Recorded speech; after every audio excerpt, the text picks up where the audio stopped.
Na rubrica Leituras com Pedro Mexia deste mês, do podcast O Poema Ensina a Cair, falamos de 2 autores e um deles, Pedro, é o Apollinaire, que já tinha pelo menos uma edição da Relógio d'Água chamada Mais Novembro do que Setembro e agora... Eu julgo que havia uma também do Sousa Braga na...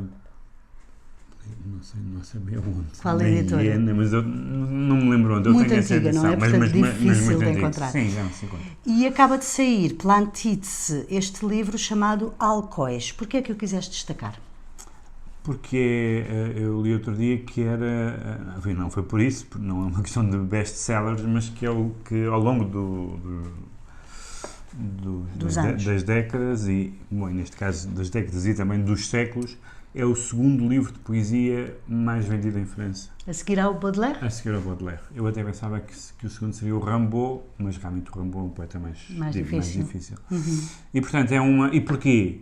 Porque o Apollinaire, que morreu muito novo, com 37 ou 38 anos, ele nasceu em 1880, como aliás diz, é muito engraçado porque o Robert Bresson, que foi, entre muitas outras coisas, biógrafo do Pessoa, diz aqui num texto que está na Badana que ele, digamos, encarnou na sua poesia, que em vida foram só 2 livros, todas as tendências modernas que já existiam, as que estavam para vir, e é verdade, tu lês estes poemas deste livro e de um seguinte, este é de 1913 e depois há um de 1918, no ano em que ele morreu, e o que tu vês são técnicas e temas e aproximações ao poema que se parecem, ora com o futurismo, ora com o surrealismo, ora com o letrismo. Por exemplo, os famosos caligramas são poemas em que são poemas visuais, não é? Em que as palavras, em vez de estarem normalmente numa linha da esquerda para a direita, fazem figuras. Tem uma mancha gráfica diferente. Nós conhecemos isso, por exemplo, alguma poesia brasileira, de vanguarda, e não só, em Portugal também houve. E portanto, foi uma figura de passagem, que fez a passagem entre as correntes do final do século XIX, a mais forte das quais o simbolismo. Ainda há algumas coisas simbolistas no livro e, curiosamente, pelo menos para mim, parecem as menos interessantes. E depois coisas que eram completamente novas. Nós falámos aqui numa outra edição do Pound, que tinha aquele mote do Make It New, e o Apollinaire trouxe o novo, e são poemas de amor, são poemas de deambulação urbana, são poemas muito diferentes, e tem sobretudo 2 poemas, que são os 2 primeiros do livro.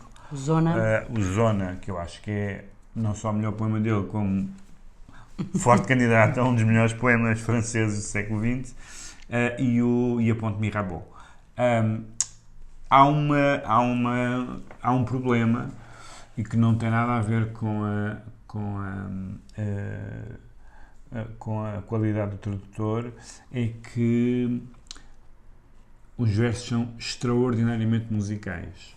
E, portanto, só se pode fazer uma de 2 coisas. Uma que o tradutor fez, o Diogo Paiva, Diogo Paiva Cresce. Uma que o tradutor fez, que eu acho melhor, mas que implica perder algumas coisas, que é não manter a rima. E a outra, que era manter a rima e a extraordinária musicalidade, mas desfigurar o poema em relação ao sentido. Quer dizer, poucas pessoas, nem sei se alguém seria capaz de o fazer. Talvez, noutros tempos, o Vasco Graça Moura, mas eu acho que essa opção é a opção boa, e a tradução é boa. Mas os poemas, além do mais, e isso também justifica o seu sucesso, são muito musicais, são muito fáceis. Há imensas versões cantadas. Tu até mostraste uma que eu desconhecia. Dos Pogues, imagine-se. Com a Ponte Mirabeau. Há aqui uma particularidade que se calhar vale a pena falar, Pedro, que é o facto de ele, por exemplo, até neste livro, ter um poema dedicado ao Picasso. Portanto, ele deu-se com os artistas daquela altura, franceses. Na verdade, isso vinha do século XIX, ou seja, há uma certa... Bom, há aquela famosa ideia do haute pictura poésis, ou seja, assim na pintura como na poesia, e de facto, não só em França, mas em França muito intensamente, os poetas e os artistas plásticos sempre cresceram muito. No caso dos surrealistas, então, a maioria deles, não sei se a maioria, mas uma parte significativa deles eram as duas coisas. Portanto, e o Picasso que aparece aí vai aparecer em todo lado na poesia francesa durante quase até à morte dele e mesmo depois. Enfim, hoje não tanto, naturalmente, mas quando ele estava vivo, o Picasso era o pintor. O pintor, sim. E, portanto, há essa ligação às artes visuais e há a ligação à modernidade. Ele, nesse poema que se chama Zona, é um daqueles poemas que parecem alguns poemas do Álvaro de Campos, e de certa forma do Cesário, para ir buscar alguém anterior, que é o bulício da cidade, os elétricos, os anúncios, a vibração de viver num mundo novo, ou pelo menos com novidades não só tecnológicas, mas de modos de viver. E é um poeta muito fascinante e é uma muito pequena editora que eu só tenho conhecimento que edito poesia, pelo menos todos os livros que eu tenho são de poesia, se calhar edito outros géneros. Gabriela Mistral, que eu saiba, também publicaram, por exemplo. Sim, exatamente. E pronto, era como dizes, já havia algumas coisas, mas era um livro indispensável. Fica então esta sugestão à Apollinaire para conhecer melhor, se escutar o podcast, onde, por exemplo, o Pedro Mexia faz uma leitura deste poema que considera um dos grandes poemas do século XX, o Zona. Já sabe, escute-nos nas plataformas habituais.